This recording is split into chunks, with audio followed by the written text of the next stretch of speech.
Assalamualaikum warahmatullahi wabarakatuh. Semangat pagi.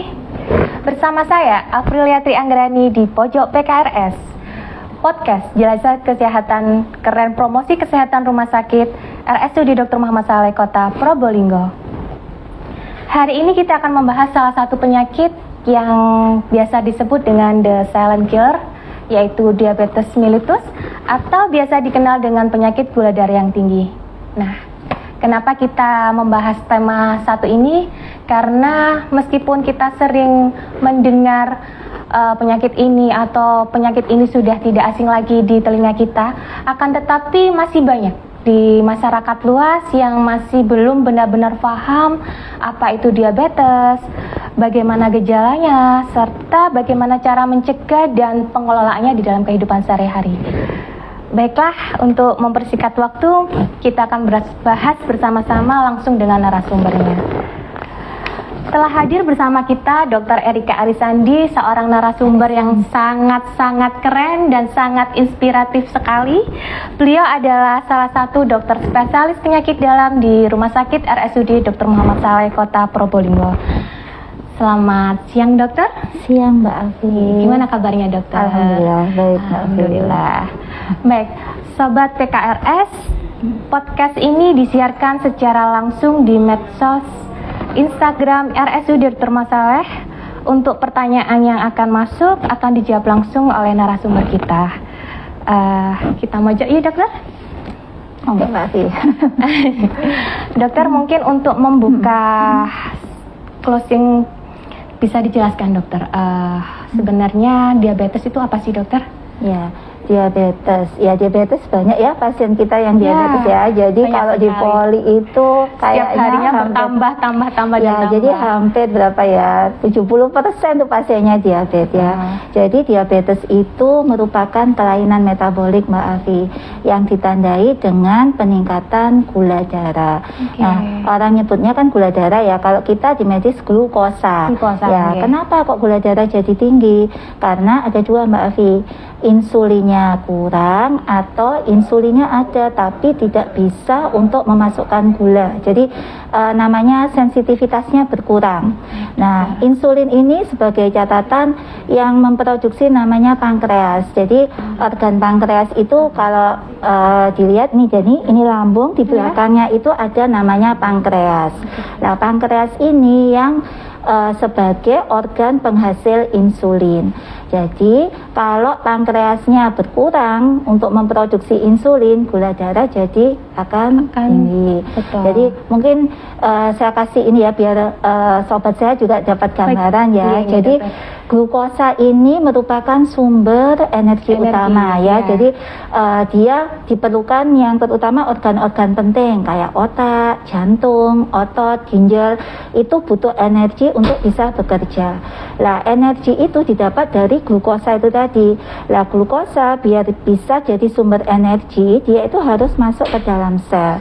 Lah, yang memasukkan glukosa ke dalam sel itu namanya insulin itu tadi. Baik. Jadi kalau kita makan, lah kan makan itu kan dari usus ya. Dari usus diserap masuk ke darah, itu namanya glukosa. Jadi glukosa itu ada dalam darah, putar-putar supaya bisa jadi energi, dia harus masuk ke dalam sel. Ya, dokter ya, masuk. Betul. Jadi ya untuk yang memasukkan ke sel tadi namanya insulin. Nah, pada orang diabetes insulinnya itu kurang atau insulinnya ada, Mbak Afi, tapi tidak mampu untuk memasukkan ke ini. Namanya sensitivitasnya berkurang. Itu tadi. Jadi dasarnya dua ya, insulinnya kurang atau sensitivitasnya yang kurang. Tidak bisa mendeteksi ya, dokter ya. Bukan mendeteksi, memasukkan gula dari. Jadi kan dari dalam darah masuk ke dalam sel itu butuh insulin. Gitu, Mbak Afi. Makanya dasarnya dua. Jadi insulinnya kurang, produksinya yang memproduksi tadi siapa? Kan pankreas ya. Yang kedua, pankreasnya sudah dapat memproduksi tapi insulinnya tidak mampu untuk memasukkan glukosa ke dalam sel. Gitu, berarti sangat luas dan harus benar-benar rumit ya, dokter, prosesnya itu. Sebenarnya itu lebih rumit dari itu, tapi saya coba sederhanakan karena kan ini untuk awam ya. Jadi dokter. Baik, dokter, tadi kan sudah disampaikan tentang diabetes itu sendiri, proses perjalanannya seperti apa. bagaimana gejala yang harus diwaspadai ini dokter, Oh, ya. agar masyarakat pada umumnya Iya, juga bisa jadi paham kan ya. prinsipnya gula darahnya tinggi di Iya. dalam darah. Gejalanya apa? Nah, ini mungkin ada sobat sehat yang kalau nemukan gejala ini, nah, oh itu diabetes. Nah, itu Iya. bisa tahu itu diabetes atau enggak. Yang pertama itu ada gejala khas, ada gejala tidak khas. Gejala khas itu apa? Disingkat Kak Afi biar kita gampang ya ingatnya. 3P. 3P itu poliuri, polidipsi, polifagi, sama penurunan berat badan. Poliuri itu apa? Poli itu banyak, yaitu kan singkatan ya. Poliuri, uri itu kencing. Jadi banyak kencing.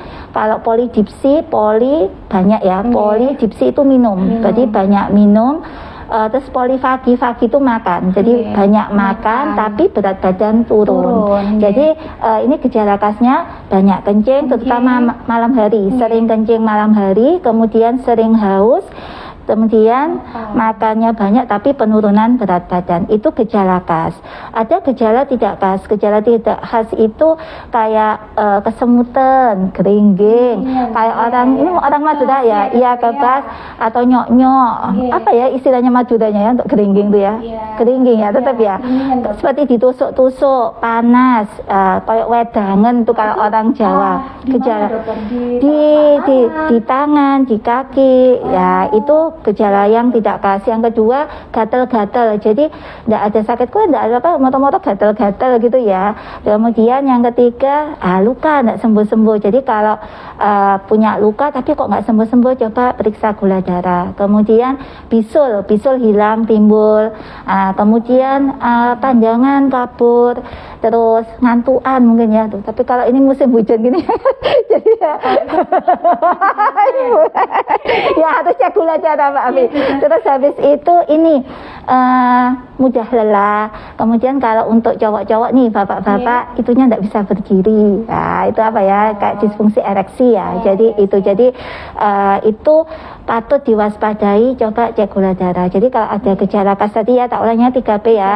Poliuri, polidipsi, polifagi, dan penurunan berat badan. Kemudian gejala khas tadi yang saya sebutkan, coba cek ke puskesmas atau ke rumah sakit. Itu Mbak Alvin. Iya, tadi itu sudah dijelaskan gejala-gejalanya yang harus diwaspadai atau deteksi dini ya dokter. Kemudian bagaimana dengan faktor risiko dokter? Faktor risiko diabetes ini adalah penyakit yang diturunkan. Jadi faktor resiko utama adalah ada keluarga yang punya diabetes. Jadi satu garis ya. Jadi entah itu ayah, ibu, kemudian kakek, nenek, buyut, pokoknya satu garis itu ada yang riwayat diabetes. Nomor satu itu genetik ya, keturunan. Yang kedua usia. Jadi kalau usia di atas 45 tahun itu resikonya ya usia. Kemudian ada darah tinggi. Darah tinggi, kemudian waktu cek darah ada lemak darah tinggi. Kemudian gemuk, obesitas, kegemukan. Jadi kegemukan, habis itu punya riwayat pernah melahirkan bayinya besar Kak Afi. Kalau dia lebih dari 4 kilo. Atau pada waktu ini dulu pernah waktu hamil gula darahnya tinggi, atau istilahnya diabetes gestasional. Jadi diabetes gestasional itu diabetes yang muncul pada waktu orangnya hamil. Jadi kalau ada faktor-faktor itu, beresiko lebih tinggi.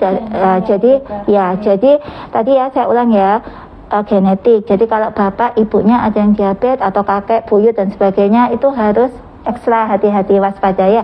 Kemudian usia, hipertensi, kemudian lemak darah tinggi, kegemukan, obesitas atau kegemukan, kemudian tadi lihat melahirkan bayinya besar, atau pada waktu hamil gula darahnya tinggi, atau diabetes gestasional. Itu faktor resikonya.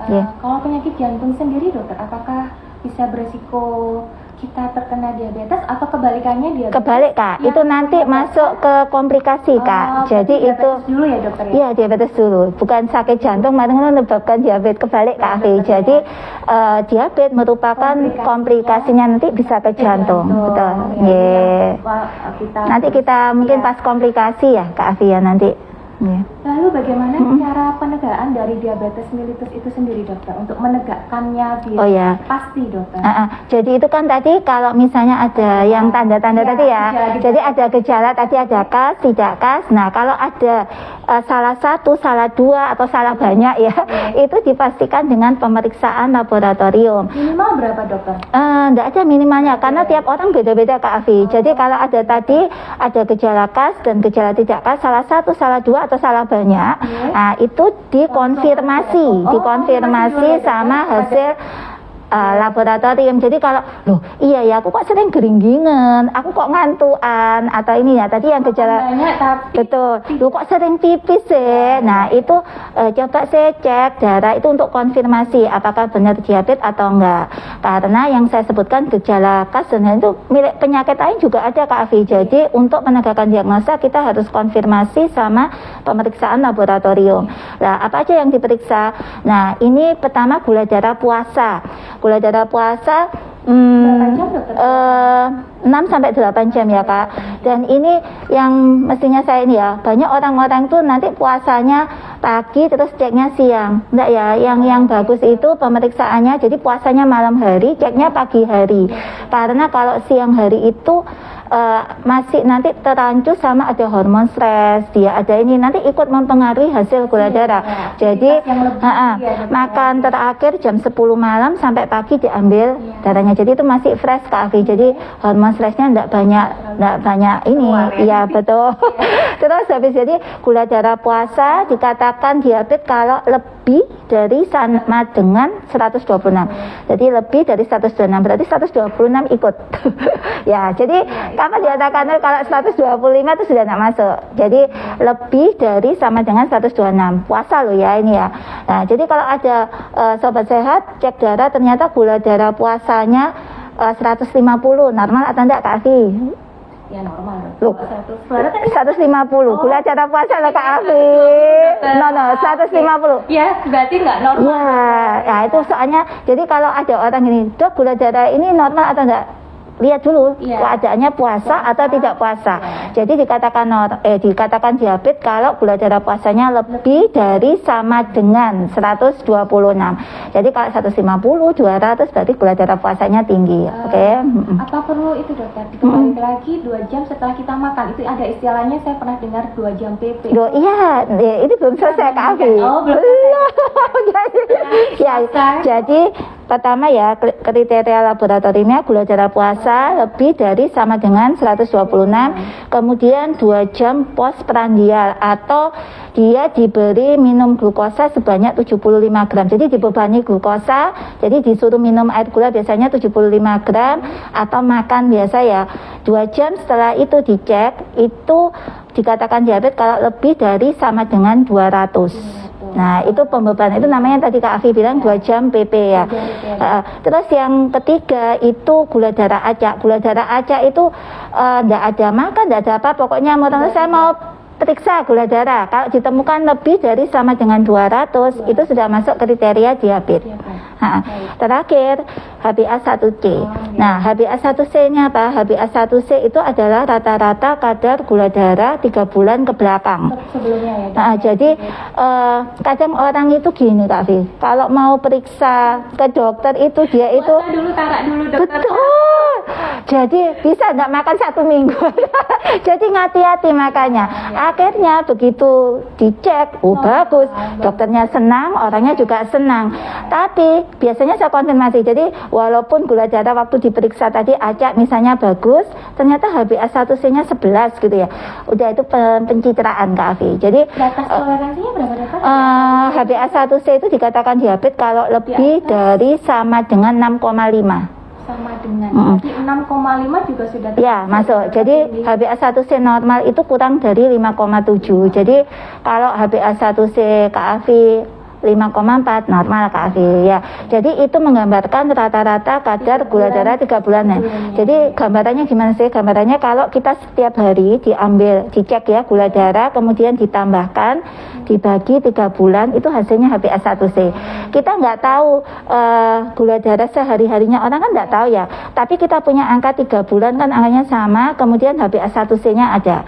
Jadi kalau ini kan angkanya sama, kalau ini hasilnya tinggi kan berarti yang ini kan tinggi-tinggi. Ya, setiap harinya relatif tinggi. Jadi kita bisa lihat, oh Bu sama ini pencitraan, ini loh HbA1c-nya tinggi, berarti kalau dicek setiap hari dia sering dapat nilai tingginya karena HbA1c-nya tinggi. Gitu Kak Afi. Bisa diakusi ya. Betul. Jadi itu tadi ya. Jadi kalau untuk konfirmasi kan sudah dijelaskan cek gula darah puasa, bisa lagi dengan 2 jam BP, kemudian HbA1c. Gula darah acak, ya, gula darah acak, kemudian HbA1c itu ada 4.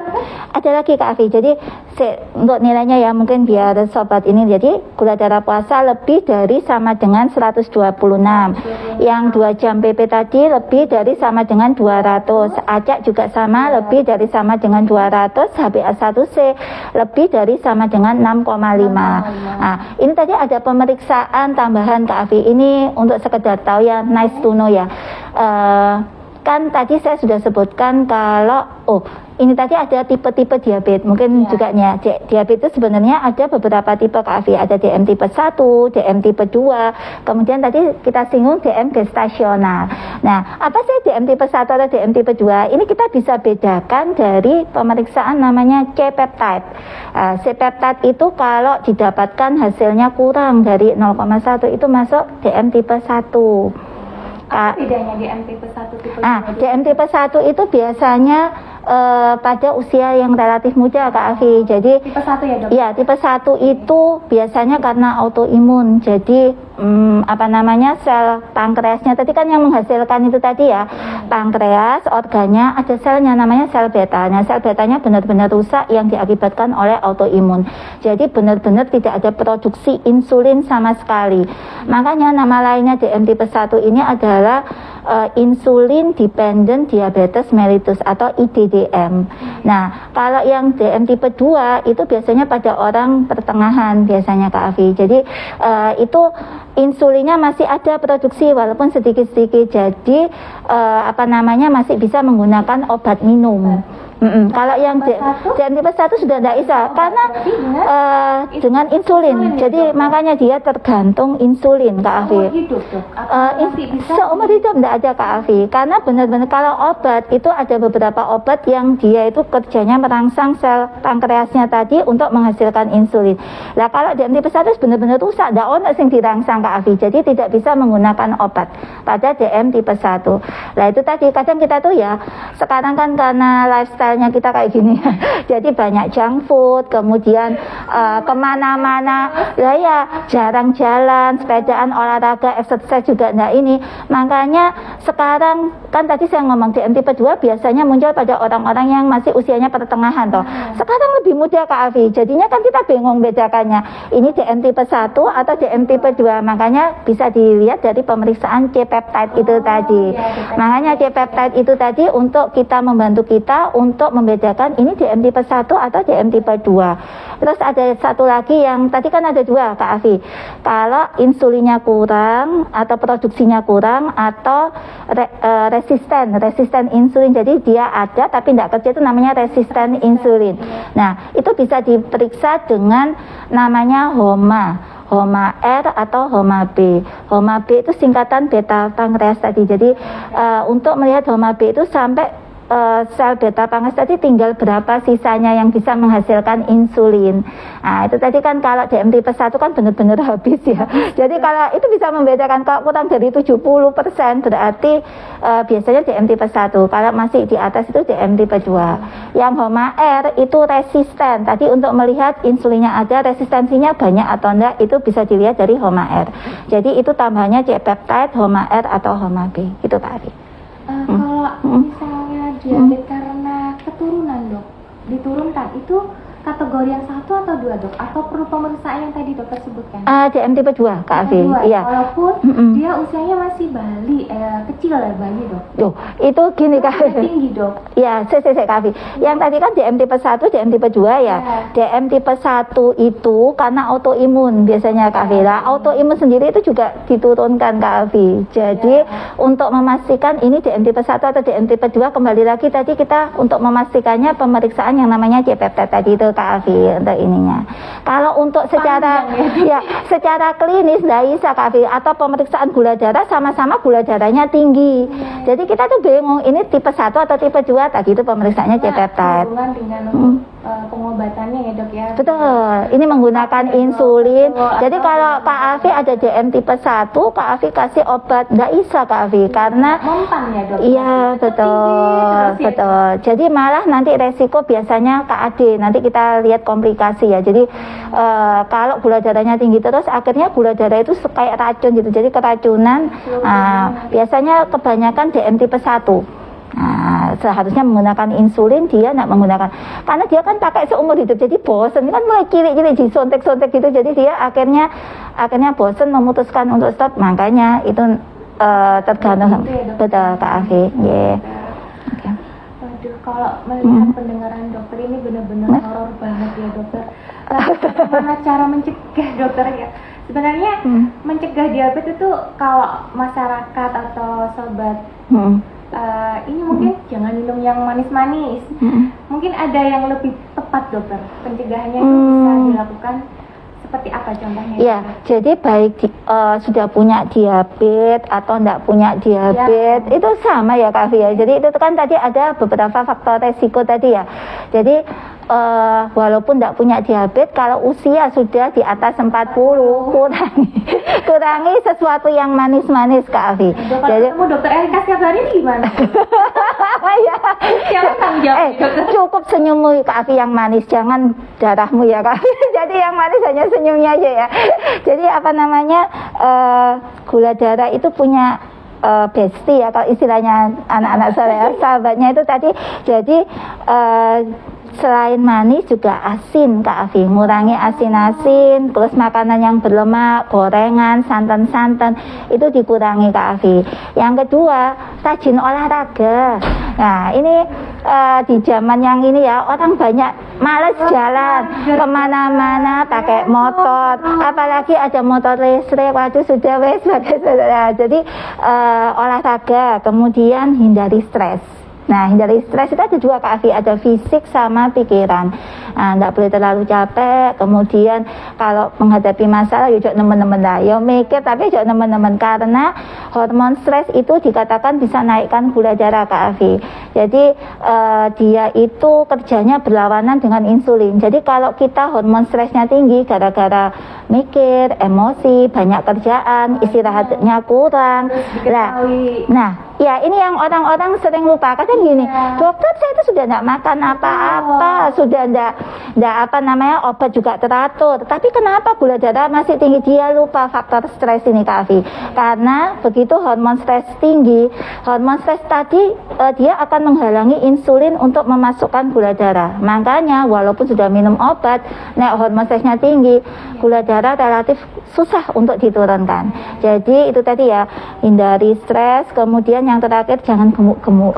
Jadi kalau merasa berat badannya berlebih, segera itu tadi olahraga, diet, karena obesitas atau kegemukan merupakan faktor resiko untuk terjadinya diabetes. Kak Afi. Sudah dijelaskan pencegahannya lah. Lalu bagaimana dengan pasien-pasien atau warga-warga masyarakat yang sudah terkena terdiagnosa diabetes dok? Bagaimana cara pengelolaan dan tata laksananya untuk melanjutkan kehidupannya dokter? Oke, ya tadi stres kan dok, karena kan betul. Tadi menjelaskan seumur hidup, waduh berat banget. Nah, iya. Jadi kalau bagi pasien-pasien yang sudah terdiagnosa diabetes nggak boleh terlalu ini ya, karena ada obatnya, kemudian bisa dikendalikan. Ini bukan penyakit yang nggak ada obatnya, kemudian susah untuk ini ya, cuma nggak cukup dengan minum obat Kak Afi. Kita ada istilah namanya, kalau guru saya ngajari pentalogi ya, pentalogi itu penta itu 5, jadi nggak cukup dengan minum obat toh. Yang satu itu dia harus banyak baca tentang diabetes. Jadi untuk orang-orang yang sekarang sudah menyandang status diabetes, banyak cari informasi, banyak baca, banyak ikut kegiatan penyuluhan tentang diabetes. Apa sih? Betul. Jadi harus mengenal tentang diabetes. Jadi ojo cuek aja ya. Karena kita kan, kalau saya muslim ya Kak Afi, kan ini wahyu pertama ikro, disuruh baca.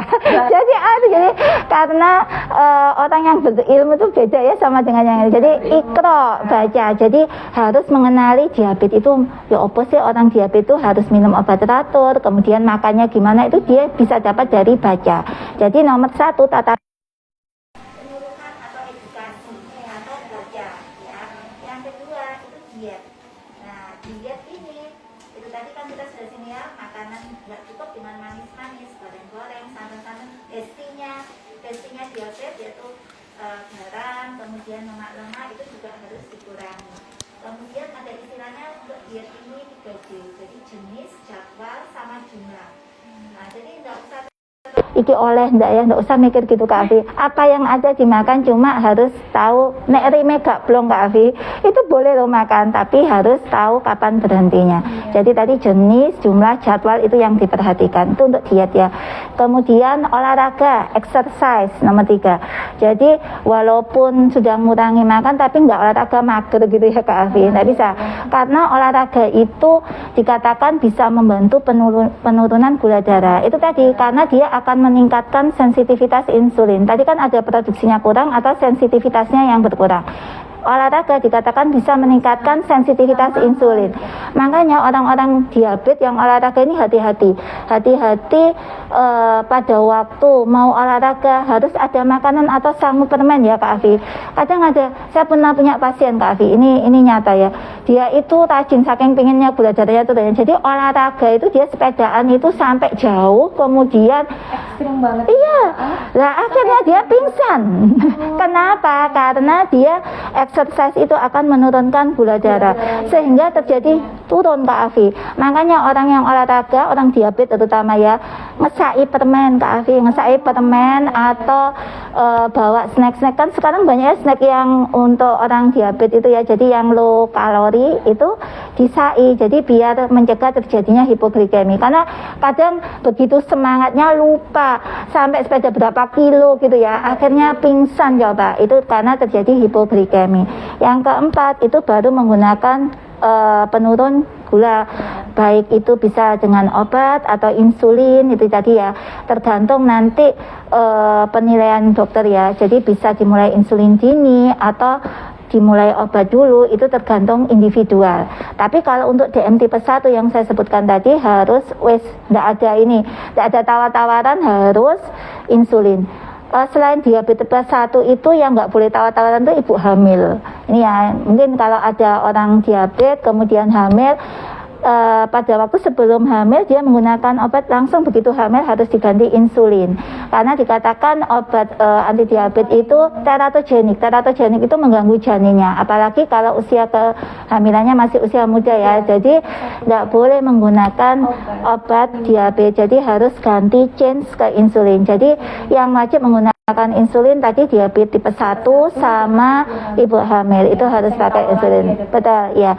Nanti kalau setelah dia sudah tidak hamil mau kembali ke ini terserah wis. Tapi pada waktu dia proses kehamilan dia hanya boleh pakai insulin ya. Terus tadi berapa? 4 ya. Jadi kelima itu tadi manajemen stresnya tadi.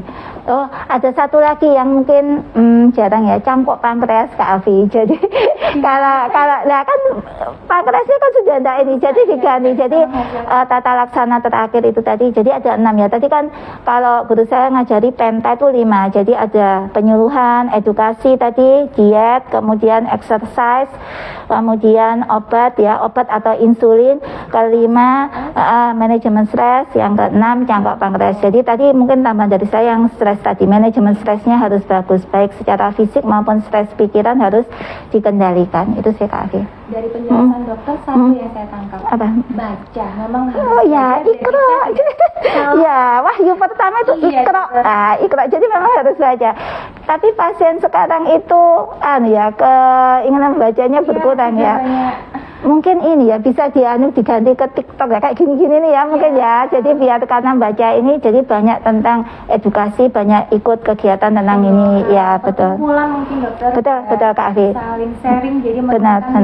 jadi tidak merasa di dunia ini hanya dirinya sendiri yang sakit. Oh banyak teman-temannya, jangan khawatir.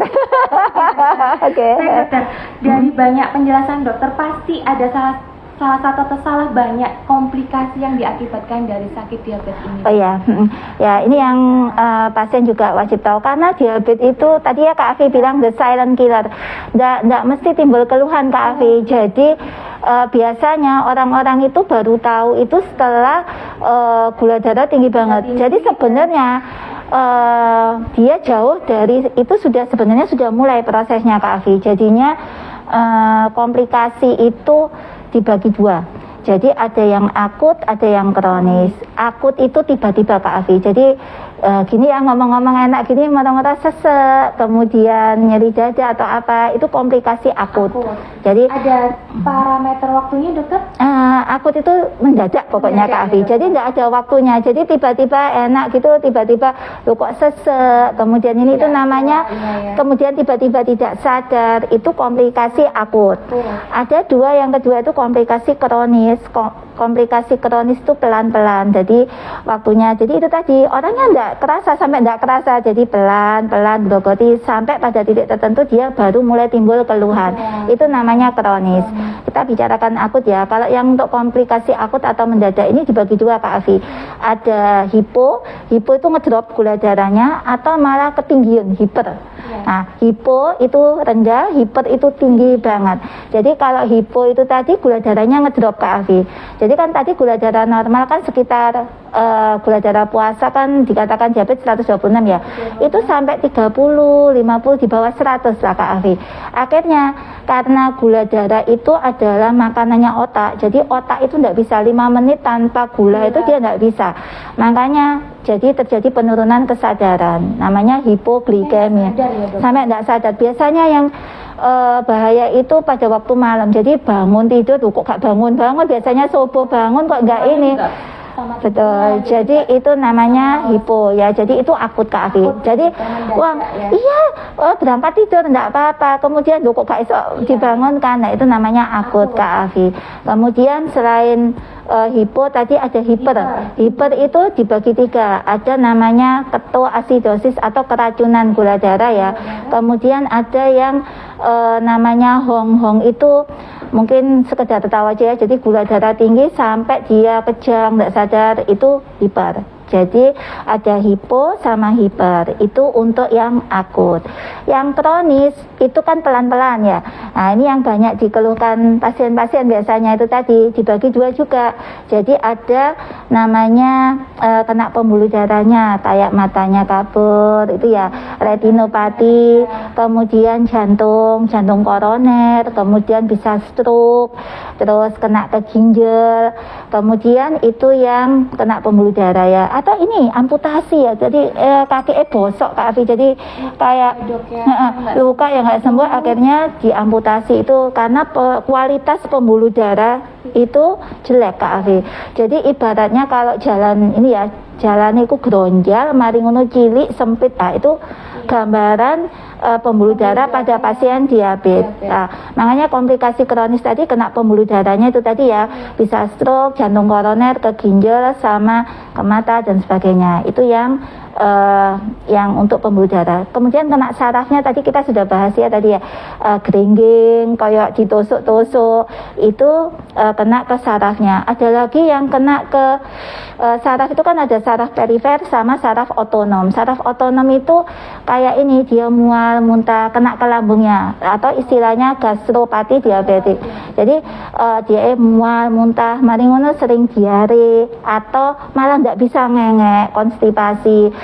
Atau kalau ini tadi yang kita singgung sebentar, disfungsi ereksi, itu kena ke pembuluh darah sama ini sarafnya. Itu tadi komplikasi kronis. Komplikasi. Jadi kalau dia ini dari ujung rambut sampai ujung kaki bisa kena semua. Iya, nefropati itu tadi, gagal ginjal itu termasuk. Tadi yang Kak Afi bilang jantung koroner, itu merupakan komplikasi kronis diabetes. Jadi komplikasi diabetes ya, jadi kayak musuh dalam selimut gitu ya Kak Afi. Jadi ngerogoti pelan-pelan. Makanya silent diam. Jadi makanya orang-orang tuh kalau sampai tenang, nggak kontrol, nggak minum obat, bukannya dia enggak apa-apa Kak Afi, tapi dia itu akan digerogoti moro-moro plek. Nah, itu tadi kena komplikasi baik akut maupun kronis, bisa kena dua-duanya ya. Sudah banyak sekali penjelasannya. Mungkin dokter ada satu statement yang bisa diberikan kepada warga masyarakat sehat Kota Probolinggo, dokter? Kenapa? Baik, ada pertanyaan yang masuk di Instagram sebentar ya dokter.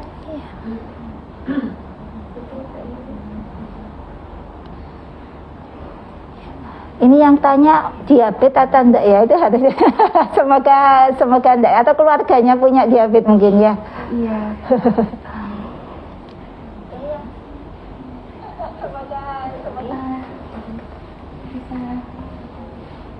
Baik.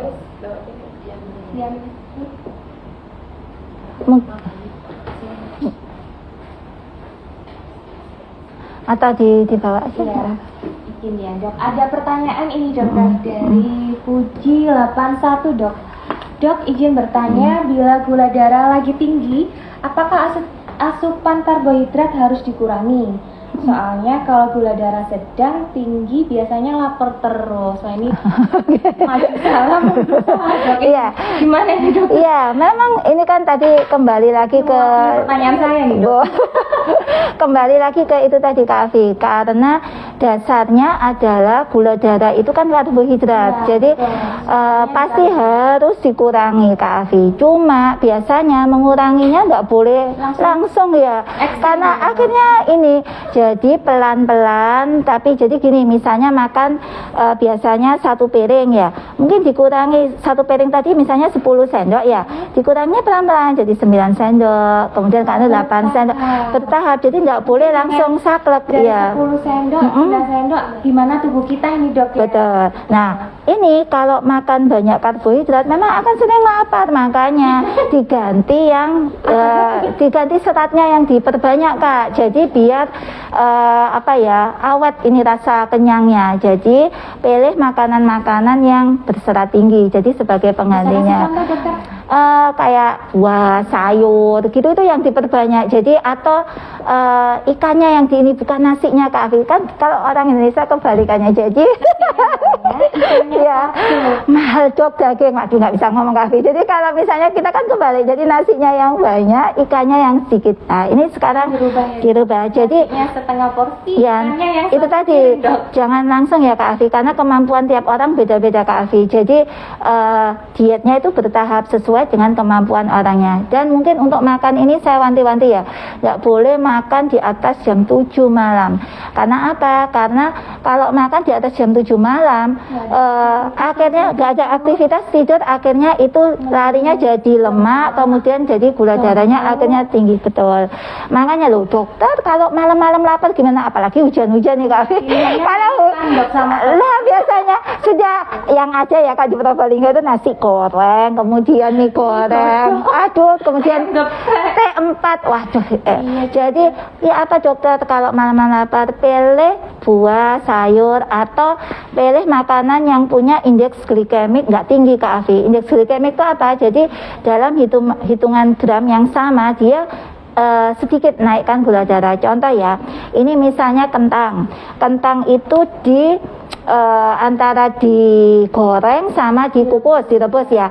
Nah, itu gramnya sama, misalnya 100 gram. Tapi kalorinya yang ini langsung gini loh Kak. Itu namanya indeks glikemik. Jadi kentang goreng indeks glikemiknya lebih tinggi daripada kentang yang direbus. Makanya selain ini jenisnya itu juga diperhatikan. Lebih baik makan polo pendem. Polo pendem itu karbohidrat Kak Afi juga jadi ya. Terus ini yang mungkin orang ini kerupuk Kak Afi, kerupuk, keripik. Aduh, itu makanan Kak Afi itu tepung Kak Afi. Jadi kan nggak mungkin makan kerupuk satu ya. Jadi kan sering banyak ya, apalagi satu black nggak boleh. Untuk orang-orang diabetes dikurangi karena selain itu juga meningkatkan ini kolesterolnya juga kan digorengkan kerupuk ya. Udah, itu aja. Mungkin terjawab nggak ya? Terjawab ya. Kesimpulannya tidak boleh langsung, harus dikurangi bertahap, lalu dikembalikan ke tubuhnya. Gimana? Ya betul. Kemudian ini apakah ada perubahan yang signifikan? Kalau memang misalnya sampai ngedrop sampai lapar terus itu ya mungkin harus diperbaiki. Terus jenisnya yang protein sama seratnya ditambahi Kak Afi. Jadi yang kira-kira betul. Ya, cuma ya ini mungkin dananya juga disiapkan berlebih. Dananya ini yang enggak sana ya. Oke. Ada lagi mungkin sudah. Iya. Mungkin di scroll. Coba sebentar. Kalau misalnya banyak mungkin apa jawabannya lewat ini. Coba ini ya. Ini naik. Pakai ini dah. Oh ya. Baik, ada lagi dokter ini mau menanyakan. Ini tadi sudah kita bahas ya. Sudah ya dokter. Ya, cuma ini karena ini penting ya. Benar. Stres itu jadi gini. Semua keadaan yang membuat kita tidak nyaman seperti banyak pikiran, misalnya dikejar-kejar hutang gitu ya. Jadi semua kondisi yang membuat kita tidak nyaman, mikir, emosi. Oh ya, stres itu ada dua ya. Ada stres fisik sama stres pikiran. Kalau stres fisik itu kayak capek gitu Kak. Jadi sudah betul. Jadi sudah waktunya istirahat, dia enggak istirahat, itu hormon stres akan muncul.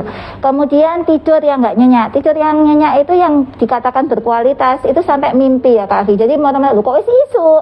Kalau sampai tidur kalau tidur tapi ternyata orang buka pintu aja masih dengar, kemudian itu belum dikatakan tidak bagus Kak, dan itu akan meningkatkan hormon stres, apalagi kalau begadang ya, jadi tidur jam 3, jam 2 gitu ya. Itu jadi hormon stres itu akan naik. Nah, hormon stres tadi itu kenapa kok membuat gula darah tinggi? Karena lewat mekanisme gini. Jadi dia hormon stres itu kerjanya berlawanan dengan insulin. Jadi kalau insulin tadi menurunkan gula, hormon stres akan naikkan gula. Jadi tinggal kuat-kuatan lah Kak Afi. Mana yang lebih tinggi, insulinnya atau hormon stresnya? Makanya banyak orang-orang yang walaupun sudah diet, sudah minum obat, tapi kok gula darahnya masih tinggi. Berarti dia kalah, hormon stresnya lebih dominan. Akhirnya gula darah akan tetap tinggi daripada ini. Makanya tadi banyak pasien-pasien yang sudah ini, dokter kok gula darah saya kok ini, dia lupa. Jadi sudah makannya diatur, sudah olahraga, tapi hormon stresnya nggak diatur. Nah, itu akan membuat gula darah ini. Ingat tadi ya, tata laksana diabetes tadi 5, nggak cukup dengan diet dan ini. Ingat tadi manajemen stresnya termasuk dalam tata laksana untuk diabetes. Oke, gitu Kak Afi. Ya, mungkin ya. Semoga terjawab ya. Dari Maria Kurnia. Ini jika ada pasien sudah didiagnosa DM dan sudah minum obat rutin tapi hasil cek labnya tetap tinggi, itu bagaimana dokter? Apakah ada tips yang mengendalikan ini? Sepertinya sudah dijelaskan juga mungkin. Betul. Jadi itu tadi. Satunya itu disebutkan dokter ya. Stresnya ini dokter. Jadi sebelum itu kan sudah rutin ya. Kan tadi tata laksana diabetes sekali lagi ada 5 ya. Yang cangkok pankreas nggak tak ikutkan ya Kak Afi, karena kan nggak bisa available di sini ya. Jadi 5 tadi dianui satu-satu. Mana yang kira-kira betul. Jadi sudah dilakukan belum? Sudah dicentang. Iya, olahraganya enggak, mager enggak, berat badannya masih obesitas atau enggak, kemudian stres atau enggak, istirahatnya cukup atau enggak, itu yang dievaluasi. Biasanya kalau kita sendiri yang ini subjektif. Ya, Makanya, oh iya aku makan itu loh. Berat badan timbangan enggak. Ya. Orang lain berarti kita. betul. Jadi kalau misalnya yang faktor-faktor yang bisa diatasi, misalnya saya sudah olahraga dok, sudah apa namanya dietnya sudah ini, tapi kok tetap ini, nah ini harus berhubungan sama ke dokter. Jadi nanti dokternya yang menentukan apakah dosis obatnya kurang atau perlu dikombinasi dengan golongan yang lain atau perlu insulin. Jadi kalau dengan yang penting tugasnya sobat sehat tadi dievaluasi itu tadi yang saya sebutkan, sudah banyak baca enggak tentang diabetes, sudah enggak, makannya sudah diatur, kemudian olahraga enggak, ditimbang berat badannya termasuk gemuk atau enggak. Nah kalau semua tadi sudah oke, ternyata masih tinggi, ke dokter untuk konfirmasi apakah ini dosisnya yang kurang atau perlu kombinasi obat tambahan atau malah harus menggunakan insulin gitu Kak. Jadi tetap kita harus mengukur dari 5 parameter yang dijelaskan Bu Dokter Betul. tadi. Kemudian kalau itu sudah terlampaui semua sudah dilakukan, berarti harus konsultasi segera. Betul. Jadi Untuk konfirmasi ke apakah dokternya. Dosisnya ini perlu ditambahkan. gitu, Iya, dokter, ya? betul. Baik, dokter. Oke, Kak. Nah, ini juga ada lagi dokter. Wah rame nih dokter. Mau tanya dokter, diabetes sendiri itu termasuk penyakit genetik? Wah, ini sudah dijawab. Ya tadi kan dijawab ya, Iya, termasuk betul, kelainan termasuk. metabolik Ya. dan ininya yang salah satunya jadi diturunkan, Ya, memang keturunan masuk ke genetik ya. waspada Oke. yang di atasnya orang Ya tua. kalau jadi kalau punya bapak ibu yang diabetes, nah gaya hidupnya harus sehat Kak Afi. Jadi ya Ini dokter. Ada lagi mangga, mumpung musim mangga nih dokter. siapa ya saya? Buah musiman dokter. Makan mangga boleh nggak dok? Saya ya Kak Afi, kalau musim mangga gini harus yang stres dokternya karena semua pasien gula darahnya tinggi semua karena dia makan mangga. Jadi ini yang saya konfirmasi ya. Dok, kalau nggak dimakan dok, manisnya itu ya dok. Ya mungkin tombol pingin ya karena mangga Probolinggo itu oke loh Kak Afi. Jadi bayangkan saya dulu itu ada ada kegiatan di Jakarta Kak Afi. Begitu tanya dari mana, dari Probolinggo, yang ditanyakan mangga coba ya. Jadi kalau musim mangga nggak makan mangga memang nggak afdal ya. Cuma untuk orang-orang diabetes nggak boleh Kak Afi. Sebenarnya nggak boleh. Apa boleh hanya ada toleransi mungkin 1 potong, 2 potong? Boleh Kak Afi. Pokoknya nggak nih tombol pingin gitu ya, tapi nggak boleh sampai terlalu banyak karena ternyata mangga itu nggak peduli ya, mangga muda, mangga tua, manis atau masam itu hasilnya akan sama Kak Afi. Mangga yang masih muda. Betul Kak Afi. Jadi untuk mangga ini yang perlu saya garis bawahi, tua, muda, manis, kecut sama aja. Itu ya. Dan yang mungkin yang banyak pasien nggak tahu ya, bukan hanya gula darahnya sebenarnya yang terpengaruh, tapi kolesterol sama asam urat juga ikut terpengaruh juga. Akhirnya begitu makan mangga, awake loro kabeh nyok-nyok katanya orangnya ya. Jadi ya boleh lah Kak Afi kalau mau pingin, tapi nggak boleh terlalu sering ya. Karena gini Kak Afi, kalau misalnya dia kepingin tapi nggak keturutan, itu hormon stresnya naik loh Kak. Kan tadi ingat ya, tadi ya, hormon stres itu betul. Hormon stres itu muncul ketika kondisi nggak nyaman. Dia itu kepingin, jadi nah ya.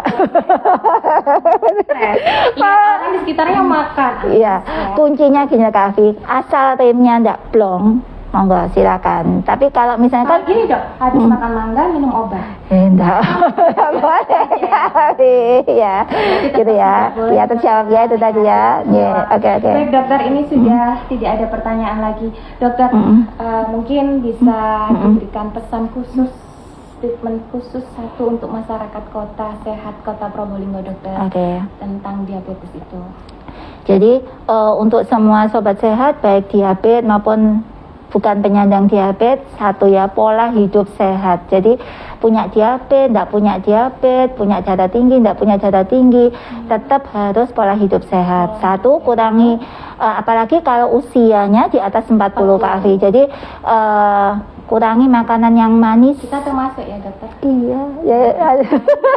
Kurangi makan manis, asin, terus yang makanan berlemak, santan-santan, goreng-goreng, betul. Ini karena besti tadi ya, jadi saling berhubungan. Jadi nggak cukup dengan kurangi manis. Jadi manis, asin, berlemak, sama santan-santan gorengan kayak gitu ya. yang ini yang saya ini ya di di rumah makan itu kadang disediakan garam. Kok di luar negeri tidak ada Kak Afi. Jadi garam itu tidak boleh ada di meja karena itu tadi. Jadi gula sama garam itu harus dikurangi ketika kita menginjak usia di atas 40. Oke. Yang kemudian yang kedua olahraga. Jadi jangan mager-mager ya. Kalau hujan gini ya apa dok ini cukup senam di rumah ya. Jadi harus ada exercise-nya. Exercise yang tadi belum saya singgung yang menimbulkan ini minimal 30 menit Kak Afi. Kalau kurang dari 30 menit itu tidak ada manfaatnya ya. Kemudian hindari stres itu tadi jangan lupa karena itu bisa merambat kemana-mana, gula darahnya tinggi, asam lambungnya naik, kemudian jadi hormon stres itu adalah hormon yang harusnya diminimalisasi ya. Jadi tadi manajemen stresnya harus bagus. Yang terakhir tetap doa sih ininya ya wes supaya tidak kena penyakit yang aneh-aneh gitu ya Kak Afi. Seperti ibu-ibu pada umumnya ya dok, emak-emak gitu dokter ya.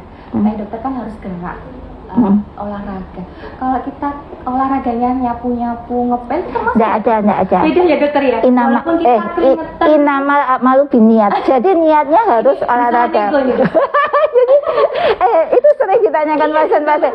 Saya itu sudah nyuci. Nggak keluar malah. Karena dia tidak nyaman Kak Afi. Dia itu kan bukan sesuatu yang menggembirakan Kak Afi. Jadi betul Kak Afi. Jadi harus niatnya harus olahraga. Jadi dokter saya itu sudah nyuci, sudah nyapu, sudah ini enggak termasuk Kak Afi. Jadi harus sudah keringetan lelah letih. Jadi setengah jam aja Kak Afi ini kan olahraganya juga terserah ya sesuai dengan kemampuan, bisa jalan, bisa bersepeda, bisa senam-senam sendiri atau bisa renang. Kalau ini terserah. Yang penting harus niatnya olahraga Kak Afi. Oke. Tidak terasa ini dokter kita sudah 30 menit mojoknya dan sudah sampai di penghujung acara. Alhamdulillah. Terima kasih saya ucapkan kepada narasumber dokter Sama-sama. Erika yang semangat dan sangat menginspirasi sekali. Semoga dokter Erika selalu diberikan kesehatan agar bisa senantiasa memberikan ilmu-ilmu yang bermanfaat bagi kita semua. Sama-sama. Dan saya ucapkan terima kasih kepada sobat PKRS yang selalu setia menemani kita berdua dokter ini. Demikian Pojok PKRS Podcast Jelajah Obrolan Sehat. Keren promosi kesehatan Rumah Sakit RSUD Dr. Muhammad Saleh Kota Probolinggo. Jangan lupa untuk terus menjaga kesehatan, rutin olahraga dan makan makanan yang bergizi. Sampai jumpa. Dadah.